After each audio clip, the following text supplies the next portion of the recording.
ರುದ್ರದೇವರು ಹೇಳ್ತಾರೆ, ವಾರಣಸ್ಯಾಂಚ ಯತ್ ಪುಣ್ಯಂ ಸರ್ವಂ ತತ್ರೈವ ತದ್ಭವೇತ್. ನೀವು ಕಾಶಿಗೆ ಹೋದರೆ ಏನೆಲ್ಲ ಫಲ ಉಂಟು ಅದೆಲ್ಲ ತುಳಸಿ ಗಿಡದ ಬುಡದಲ್ಲಿ ಮಾಡಿದ್ರೆ ಬರ್ತದೆ ಅಂತ ಹೇಳ್ತಾ ಇದ್ದಾರೆ. ಹಾಗೆ ಶಾಲಗ್ರಾಮದ ಒಂದು ಸನ್ನಿಧಾನದಲ್ಲಿ ಮಾಡಿದ್ರೆ ಬರ್ತದೆ.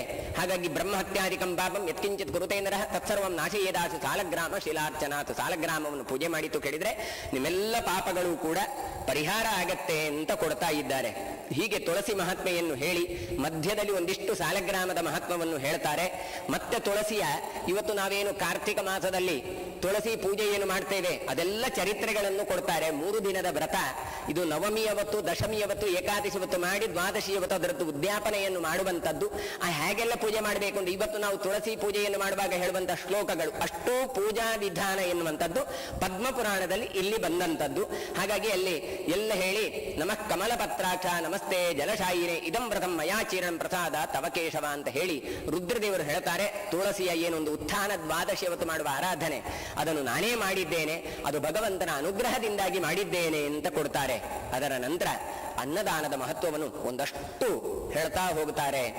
ಬ್ರಾಹ್ಮಣೇಷ್ಟಕ್ಷಯಂ ದಾನಂ ಅಕ್ಷಯಂ ದಾನಂ ಅನ್ನಂ ಶೂದ್ರೇ ಮಹತ್ಫಲಂ ಅನ್ನದಾನಂಚ ಶೂದ್ರಂಚ ಬ್ರಾಹ್ಮಣೇಚ ವಿಶಿಷ್ಯತೆ ಅಂತ ಬಹಳ ದಾನ ಉಂಟು. ಆದರೆ ವಿಶೇಷವಾಗಿ ಹೇಳಿದ್ದಂಥದ್ದು ಅನ್ನದಾನ.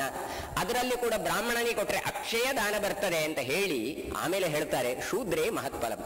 ಈ ದಾನಕ್ಕಾಗುವಾಗ ಸಾಮಾನ್ಯವಾಗಿ ಇಂಥವರಿಗೆ ಕೊಡಬೇಕು ಇಂಥವರಿಗೆ, ಆದ್ರೆ ಅನ್ನಸ್ಯ ಕ್ಷುದಿತಂ ಪಾತ್ರಂ ಎಲ್ರಿಗೂ ಕೊಡ್ಲಿಕ್ಕುಂಟು. ಹಾಗಾದ್ರೆ ಅವರಿಗೂ ಕೊಟ್ಟರು ಕೂಡ ಶೂದ್ರಾದಿಗಳಿಗೂ ಕೊಟ್ಟರು ಕೂಡ ವಿಶೇಷ ಫಲ ಎನ್ನುವಂಥದ್ದು ಬರ್ತದೆ. ಹಾಗಾಗಿ ಆಚಾರ್ಯರು ತಂತ್ರಸಾರದಲ್ಲಿ ಹೇಳಬೇಕಾದ್ರೆ ಆಶ್ವಭ್ಯ ಆಶ್ವಪಾಕೇಭ್ಯ ದದ್ಯಾದನ್ನಂ ಸಮಸ್ತಶಃ ಅಂತ ಹೇಳಿ ಎಲ್ರಿಗೂ ಅನ್ನದಾನವನ್ನು ಮಾಡಿ ಅಂತ ಕೊಡ್ತಾ ಇದ್ದಾರೆ. ಅದನ್ನು ಹೇಳ್ತಾರೆ. ಅನ್ನದಾನ ಮಾಡಬೇಕಾದ್ರೆ ಮನೆಯಲ್ಲಿ ನಾವು ಯಾವುದೋ ಅತಿಥಿಗಳನ್ನು ನಿರೀಕ್ಷೆ ಮಾಡ್ತಾ ಇರ್ತೇವೆ, ಒಂದಿಷ್ಟು ಅಂತ ಮಾಡಿರ್ತೇವೆ, ಗೊತ್ತಿಲ್ಲದೆ ಅತಿಥಿ ಬಂದವನಿಗೆ ನೀವು ಹೊಟ್ಟೆಗೆ ಕಡಿಮೆ ಮಾಡಿಕೊಂಡಾದ್ರೂ ತೊಂದರೆ ಇಲ್ಲ, ಅವನಿಗೆ ಹಾಕಿ ಅಂತ ಹೇಳ್ತಾರೆ. ಹಾಕಿದ್ದು ಕೇಳಿದ್ರೆ ಅದಕ್ಕೆ ಅತ್ಯಂತ ಫಲ. ಯಾಕೆ? ನಿಮಗಾಗಿ ಇಟ್ಟಂತ ಅನ್ನವನ್ನು ಇನ್ನೊಬ್ಬರಿಗೆ ಕೊಟ್ಟದ್ರಿಂದ. ಯಾಕೆ ಅತಿಥಿಗೆ ಅಷ್ಟು ಮಹತ್ವ ಕೇಳಿದ್ರೆ ವೈಶ್ವಾನರೋ ಅಗ್ನಿಹಿ, ಅವನ ಜಠರದಲ್ಲಿ ವೈಶ್ವಾನರ ಎನ್ನುವಂತಹ ಅತಿಥಿ ರೂಪಿಯಾದಂತ ಭಗವಂತ ಇದ್ದಾನೆ. ಹಾಗಾಗಿ ಆ ಭಗವಂತನಿಗೆ ಅರ್ಪಣೆ ಮಾಡಿತು ಕೇಳಿದ್ರೆ ನಿಮ್ಮೆಲ್ಲ ದುರಿತಗಳು ನಾಶ ಆಗತ್ತೆ. ಹಾಗಾಗಿ ನಿಮ್ಮ ಹೊಟ್ಟೆ ಕಡಿಮೆ ಆದರೂ ತೊಂದರೆ ಇಲ್ಲ, ಬಂದ ಅತಿಥಿಗಳಿಗೆ ಅನ್ನದಾನಾದಿಗಳನ್ನು ಕೊಡಬೇಕೆನ್ನುವಂಥದ್ದು ವಿಶೇಷವಾದ ಒಂದು ಮಹತ್ವವನ್ನು ಕೊಡ್ತಾರೆ. ನವೃಚ್ಛೇದ್ ಗೋತ್ರಚರಣಂ ಅಲ್ಲ ಬಂದಿದ್ದಾನೆ, ನಾವು ಇವತ್ತು ಹೇಗೆ ಅತಿಥಿ ಆರಾಧನೆ ಬರಬೇಕಾದ್ರೆ ಬಾಗಿಲೇ ತೆಗೆಯುವುದಿಲ್ಲ, ಯಾರು ಏನು ಎಂತ ಅಂತ ವಿಚಾರ ಮಾಡಿ ಮತ್ತೆ ಕೊನೆಗೆ ಹೇಳುದುಂಟು ಅವರು ಸಾಯಂಕಾಲ ಬರ್ತಾರೆ ಅಂತ. ಪಾಪ ಇವ ಬಂದು ವಾಪಸ್ ಹೋಗ್ಬೇಕು. ಆದರೆ ಮೊದಲಿನ ಕ್ರಮ ಹಾಗಲ್ಲ. ಯಾರೇ ಬರಲಿ ಬಂದ ಕೂಡಲೇ ಕರೆದವನಿಗೆ ಕೈಕಾಲು ತೊಳಿಲಿಕ್ಕೆ ನೀರು ಕೊಟ್ಟು ಅವನಿಗೆ ಆಸರಿಗೆ ಕೊಟ್ಟು ಅವನನ್ನು ಕೂತ್ಕೊಳಿಸಿ ಮೊದಲು ಊಟ ಹಾಕುದು, ಎಲ್ಲ ಆದ ನಂತರ ವಿಚಾರಿಸುದು ತಾವು ಏನು, ಎಲ್ಲಿಂದ ಬಂದದ್ದು, ಯಾಕೆ ಬಂದ್ರಿ, ಏನು ಕಥೆ ಅಂತ ಕೇಳಬೇಕು. ಅಲ್ಲಿ ಗೋತ್ರ ಇತ್ಯಾದಿಗಳನ್ನೆಲ್ಲ ಕೇಳುವ ಹಾಗೆ ಇಲ್ಲ. ಬೇರೆದಕ್ಕೆಲ್ಲ ದಾನಕ್ಕಾಗುವಾಗ ಅವರದ್ದು ಗೋತ್ರ ಹೇಳಿಕೊಂಡು ನಾನು ಕೊಡ್ತೇನೆ ಅಂತ ಹೇಳಿಕ್ಕುಂಟು. ಆದ್ರೆ ಹೇಳ್ತಾರೆ ನ ಪೃಚ್ಛೇದ್ ಗೋತ್ರ ಚರಣಂ, ಊಟಕ್ಕಾಗುವಾಗ ನಿಮ್ದು ಯಾವ ಗೋತ್ರ ಅಂತ ಕೇಳಬೇಡಿ. ನಚ ಸ್ವಾಧ್ಯಾಯ ಮೇಮಚ, ಅವ ಅಧ್ಯಯನ ಮಾಡಿದ್ದಾನೋ ಮಾಡ್ಲಿಲ್ವಾ, ಏನು ಓದಿದ್ದಿ ಅದೆಲ್ಲ ವಿಚಾರಿಸೋದಲ್ಲ. ಊಟಕ್ಕೆ ಏನು ಹಸಿವುಗೊಂಡಿದ್ದಾನೆ ಅವನಿಗೆ ಊಟ ಹಾಕಿ. ಭಿಕ್ಷುಕೋ ಬ್ರಾಹ್ಮಣೋಕ್ಯತ್ರ ದದ್ಯಾದನ್ನಂ ಉದಾರವತ್ ಅಂತ. ಹಾಗಾಗಿ ವಿಶೇಷವಾಗಿ ಯಾರು ಅವರಿಗೆ ಭಿಕ್ಷೆ ಅಂತ ಹೇಳಿಕೊಂಡು ಬರುವವರಿಗೆ ಅಂದ್ರೆ ಹಸಿವು ಅಂತ ಹೇಳಿ ಬರ್ತಾರೋ ಅವರಿಗೆ ಅನ್ನವನ್ನು ಹಾಕಿತು ಕೇಳಿದ್ರೆ ಮನುಷ್ಯರು ವಿಶೇಷವಾದಂಥ ಫಲವನ್ನು ತಾವು ಪಡಿತಾರೆ ಅಂತ ಹೇಳ್ತಾರೆ. ಆಮೇಲೆ ಜಲದಾನದ ಮಹತ್ವವನ್ನು ಹೇಳ್ತಾರೆ. ವಿಶೇಷವಾದಂತಹ ನೀರನ್ನ ದಾನವನ್ನು ಮಾಡಿತು ಕೇಳಿದ್ರೆ ಪ್ರಪಾದಿಗಳನ್ನು ಕಟ್ಟಿ ಅಥವಾ ಸರೋವರಾದಿಗಳನ್ನು ಕಟ್ಟಿ ಆ ದಾನವನ್ನು ಮಾಡಬೇಕು. ಇಂಥದ್ದು ನೀರಿನ ದಾನ ಮಾಡಿದ್ರೆ, ಕೆರೆ ಕಟ್ಟಿದ್ರೆ ಎಷ್ಟು ಸಮಯ ಅಲ್ಲಿ ಬಂದವರು ನೀರನ್ನು ಕುಡಿತಾ ಇರ್ತಾರೋ ಅಷ್ಟು ಪುಣ್ಯ ಬರ್ತದೆ ಅಂತ ಹೇಳ್ತಾರೆ. ಅದಕ್ಕೋಸ್ಕರ ಆ ಜಲದಾನವನ್ನು ಒಂದಿಷ್ಟು ವರ್ಣನೆ ಮಾಡಿದ್ರು. ಆಮೇಲೆ ಮರದ ಬೆಳೆಯುವಿಕೆಯಿಂದ ಏನೆಲ್ಲ ಪುಣ್ಯ ಹೇಳ್ತಾರೆ. ಒಂದು ಮರವನ್ನು ಬೆಳೆಸಿದ್ರೆ 100 ಜನ ಮಕ್ಕಳನ್ನು ಸಾಕಿದಷ್ಟು ಫಲ ಅಂತ. ಯಾಕೆ ಕೇಳಿದ್ರು 100 ಜನ ಮಕ್ಕಳು ಇದ್ರು ಲೋಕಕ್ಕೆ ಉಪಕಾರಿಯಾಗುವಂತ ಮಕ್ಕಳು ಬರ್ತಾರೆ ಅಂತ ನಿಶ್ಚಯ ಇಲ್ಲ. ದುರ್ಯೋಧನಾದಿಗಳು 100 ಜನ ಇದ್ರು, ಅವರು ಪಾಪವನ್ನು ತಂದು ಕೊಟ್ರೆ ಬಿಟ್ರೆ ಪುಣ್ಯವನ್ನು ತಂದು ಕೊಡ್ಲಿಲ್ಲ ಅಪ್ಪ ಅಮ್ಮನಿಗೆ. ಆದ್ರೆ ಮರಗಳು ಹಾಗಲ್ಲ, ಅದು ಖಂಡಿತ 4 ಜನರಿಗೆ ಉಪಕಾರ ಮಾಡಿಯೇ ಅವುಗಳು ಬದುಕುವಂಥದ್ದು. ನೆರಳು ಕೊಡ್ತಾವೆ, ಒಳ್ಳೆಯ ಆಕ್ಸಿಜನ್ ಪ್ರಾಣವಾಯುವನ್ನು ಕೊಡ್ತಾರೆ, ಗಾಳಿಯನ್ನು ತಂದು ಕೊಡ್ತಾವೆ. ಮಾತ್ರ ಅಲ್ಲ ತಾನೇ ಉರಿದು ಇನ್ನೊಬ್ಬರಿಗೆ ಉರುವಲಾಗಿ ತಾನು ಆಗಿರ್ತದೆ. ಇವತ್ತಂತೂ ಮರದಿಂದ ಬೇಕಾದಷ್ಟು ಪ್ರಾಡಕ್ಟ್ಗಳನ್ನು ನಾವು ಮಾಡ್ತಾ ಇದ್ದೇವೆ. ಅಂತೂ ತನ್ನನ್ನು ತಾನು ಲೋಕಕ್ಕೆ ಕೊಟ್ಟು ಉಪಕಾರಿಯಾಗಿ ಬದುಕುತ್ತದೆ. ಹಾಗಾಗಿ ಒಂದು ಮರವನ್ನು ನೆಟ್ಟರೆ 100 ಮಕ್ಕಳು ಮಕ್ಕಳನ್ನು ಬೆಳೆಸಿದ ಪುಣ್ಯ ಅಂತ ಹೇಳ್ತಾರೆ. ಹಾಗಾಗಿ ಮಕ್ಕಳಿಲ್ಲದವರು ಸಂತಾನಕ್ಕೋಸ್ಕರ ಕೊರಗಬೇಕಾಗಿಲ್ಲ. ಮತ್ತೇನು ಕೇಳಿದರೆ ದೇವರ ಹತ್ರ ಕೇಳೋದು ತಪ್ಪಲ್ಲ, ಅದಕ್ಕೆ ಕೊರಗಿಕೊಂಡು ಎಲ್ಲ ಇದ್ದದ್ದನ್ನು ಕಳ್ಕೊಂಡು ಬದುಕೋದಲ್ಲ, ಅದರ ಬದಲು ಗಿಡಗಳನ್ನು ಬೆಳೆಸಿ ಅದರಿಂದ ಬಹಳ ಪುಣ್ಯ ಬರ್ತದೆ ಅಂತ ಪದ್ಮಪುರಾಣ ತಾನಿಲ್ಲಿ ಕೊಡ್ತಾ ಇದ್ದಾರೆ. ಅದರ ನಂತರ ಹೇಳ್ತಾರೆ ಸತ್ಯ ಅಂತ.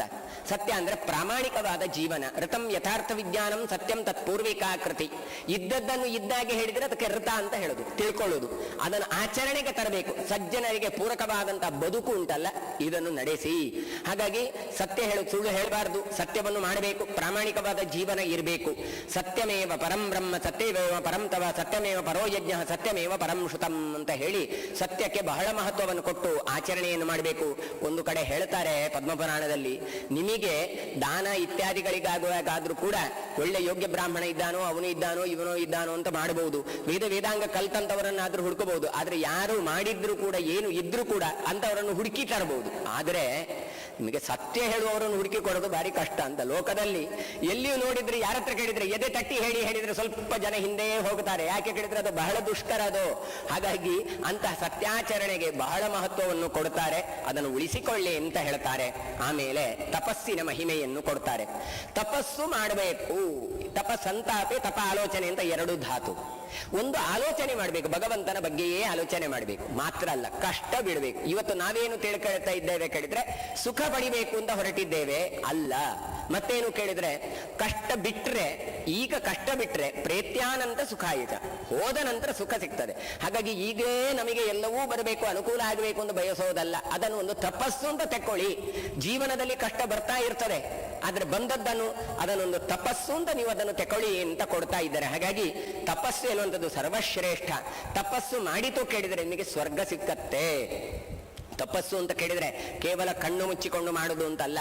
ನೀವು ಮಾಡುವ ಪ್ರತಿಯೊಂದು ಕೆಲಸದಲ್ಲಿಯೂ ಕೂಡ ಭಗವಂತನ ಚಿಂತನೆ ಮಾಡಿ ಭಗವಂತನ ಪ್ರೀತಿಗೋಸ್ಕರ ಮಾಡುವ ಕೆಲಸ ಉಂಟಲ್ಲ, ಇದು ದೊಡ್ಡ ತಪಸ್ಸು.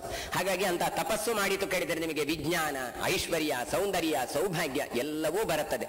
ಹಾಗಾದ್ರೆ ಯಾರು ನಮ್ಮ ಹತ್ರ ಏನೂ ಇಲ್ಲ ಅಂತ ಚಿಂತೆ ಮಾಡ್ತಾ ಇದ್ದೀರೋ ಅದೆಲ್ಲವನ್ನು ಬಿಟ್ಟು ನೀವು ಮಾಡುವ ವೃತ್ತಿಯಲ್ಲೇ ಆಗಲಿ ಅಥವಾ ಧ್ಯಾನಾದಿಗಳು ತಪಸ್ಸುಗಳು ಹೌದು, ಅವುಗಳನ್ನು ಮಾಡಿಕೊಂಡು ಇದು ಭಗವತ್ ಪ್ರೀತ್ಯರ್ಥವಾಗಿಂದ ಮಾಡಿಕೊಂಡಾಗ ಇದೆಲ್ಲ ಪಡ್ಕೊಳ್ಳಿಕ್ಕೆ ಬರ್ತದೆ ಅಂತ ಹೇಳ್ತಾರೆ. ಇಷ್ಟು ಮಾತ್ರ ಅಲ್ಲ, ಕೆಲವು ಸಲ ಗಿಲ್ಟಿ ಕಾಡತ್ತೆ, ನಮಗೆ ಗೊತ್ತುಂಟು ಮಾಡಬಾರದು ಅಂತ, ಆದ್ರೂ ಮಾಡ್ತಾ ಇರ್ತೇವೆ. ಆಗ ಏನು ಮಾಡೋದು ಕೇಳಿದ್ರೆ ಆ ಎಲ್ಲ ಪಾಪಗಳ ಪರಿಹಾರಕ್ಕೋಸ್ಕರ ತಪಸ್ಸು ಮಾಡಿ ಅಂತ ಹೇಳಿದ್ರು. ತಪ ಆಲೋಚನೆ, ಭಗವಂತನ ಬಗ್ಗೆ ಚಿಂತನೆ ಮಾಡಿ ಎಲ್ಲ ಪಾಪಗಳು ದೂರ ಆಗತ್ತೆ. ಬ್ರಹ್ಮಹತ್ಯೆ ಮಾಡಿದವರು ಮತ್ತೆ ನಮಗಿಂತ ಹಿರಿಯರೊಟ್ಟಿಗೆ ಗುರುಗಮನವನ್ನು ಮಾಡಿದ್ದು ಅಂತಾದ್ರೆ, ಅಥವಾ ಸುರಾಪಾನಾದಿಗಳನ್ನು ಮಾಡಿತು ಅಂತ ಕೇಳಿದ್ರೆ, ಸುರಾಪಾನ ಅಂತ ಕೇಳಿ ನೇರವಾಗಿ ಮಾಡೋದಿಲ್ಲ. ಕೆಲವು ಸಲ ನಿಂತು ನೀರು ಕೊಡಿದ್ರೆ ಅದು ಸುರಾಪಾನಕ್ಕೆ ಸಮಾನ. ತಾಮ್ರದ ಪಾತ್ರೆಯಲ್ಲಿ ಹಾಲನ್ನು ಕೊಡಿದ್ರೆ ಸುರಾಪಾನ ಸಮಾನ ಅಂತ ಹೀಗೆ ಬಹಳಷ್ಟನ್ನು ಹೇಳಿದ್ದಾರೆ.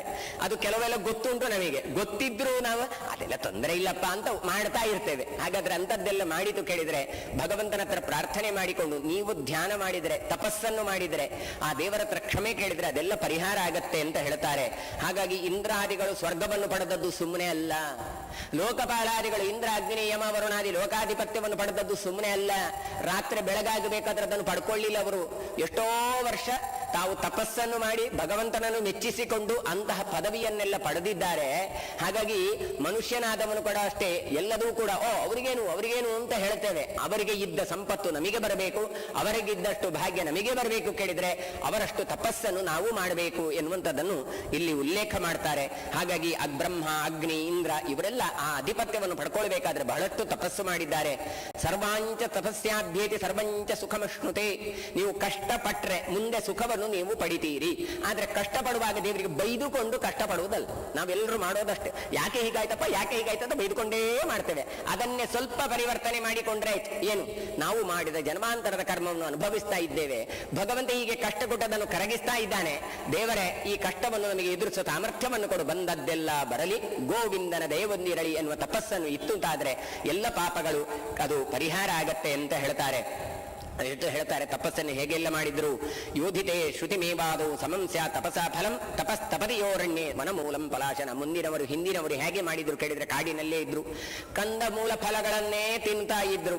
ಮಾತ್ರ ಅಲ್ಲ, ವೇದಾಧ್ಯಯನಗಳೆಲ್ಲ ಮಾಡ್ತಾ ಇದ್ರು. ಇದೆಲ್ಲ ಮಾಡಿಕೊಂಡು ಅಂತಹ ಕಷ್ಟಪಟ್ಟು ಭಗವಂತನನ್ನು ಪಡಿತಾ ಇದ್ರು. ಇವತ್ತು ನಮಗೆ ಅಷ್ಟೆಲ್ಲ ಕಷ್ಟಪಡಬೇಕಾಗಿಲ್ಲ. ಆದ್ರೂ ಮನೆಯಲ್ಲಿ ಇದ್ದುಕೊಂಡಾಗಲಾದ್ರೂ ಕೂಡ ಭಗವಂತನ ಚಿಂತನೆ, ವೇದಾಧ್ಯಯನಾದಿಗಳನ್ನು, ಒಳ್ಳೆಯ ಸಚ್ಚಿಂತನೆಗಳನ್ನು ಮಾಡಿದ ಕೇಳಿದ್ರೆ ಇದು ದೊಡ್ಡ ತಪಸ್ಸು. ಇನ್ನೂ ಹೇಳ್ತಾರೆ ಏನು, ಶ್ರುತೇ ಅಧ್ಯಾಪನಾತ್ ಪುಣ್ಯಂ ಯದಾಪ್ನೋತಿ ದ್ವಿಜೋತ್ತಮ ತಧ್ಯಾನ ತಪಸೋರ್ಜಾಪ್ಯ ದ್ವಿಗುಣಂ ಫಲಮಷ್ಟುತೆ. ತಪಸ್ಸು, ಧ್ಯಾನ, ಜಪ ಇದೆಲ್ಲ ಮಾಡ್ತೇವೆ ನಾವು. ಇದೆಷ್ಟು ಮಾಡ್ತೇವೆ, ಇದಕ್ಕಿಂತಲೂ ಮಿಗಿಲಾದ ಪುಣ್ಯ ಬರಬೇಕು ಅಂತ ಕೇಳಿದ್ರೆ ಅದಕ್ಕೆ ಹೇಳ್ತಾರೆ ದ್ವಿಗುಣಂ ಫಲಮಷ್ಟುತೆ. ಯಾವುದು ಕೇಳಿದ್ರೆ ವೇದಶಾಸ್ತ್ರಾದಿಗಳ ಶ್ರವಣದಿಂದ ಬರುತ್ತದೆ ಅಂತ. ಆಚಾರ್ಯರಂತೂ ವ್ಯಾಖ್ಯಾ ಶತೋತ್ತರ ಅಂತ ಕೊಡ್ತಾರೆ. ನೀವೊಂದು ಜಪ ಮಾಡಿದರೆ ಎಷ್ಟು ಪುಣ್ಯವೋ ಅದಕ್ಕಿಂತ 100ರಷ್ಟು ಪುಣ್ಯ ಅದರದ್ದು ಅರ್ಥ ಚಿಂತನೆ ಮಾಡಿದರೆ ಬರ್ತದೆ ಅಂತ. ಹಾಗಾಗಿ ಪುರಾಣ ಶ್ರವಣ ಮಾಡಿದ್ರೆ ಅಥವಾ ಭಗವಂತನ ಚರಿತ್ರೆಗಳನ್ನು ಕೇಳಿದ್ರೆ, ಸ್ವಾಧ್ಯಾಯ ನವೇ ವೇದಾಧ್ಯಯನ ಇಲ್ಲ ಮಾಡಿತು ಕೇಳಿದ್ರೆ ದ್ವಿಗುಣಿತವಾದಂಥ ಫಲವನ್ನು ನೀವು ಜಪ ಮಾಡಿದ್ದಕ್ಕಿಂತಲೂ ದ್ವಿಗುಣಿತವಾದಂಥ ಫಲವನ್ನು ನಾವು ಪಡ್ಕೊಳ್ಳಿಕ್ಕೆ ಬರ್ತದೆ ಅಂತ.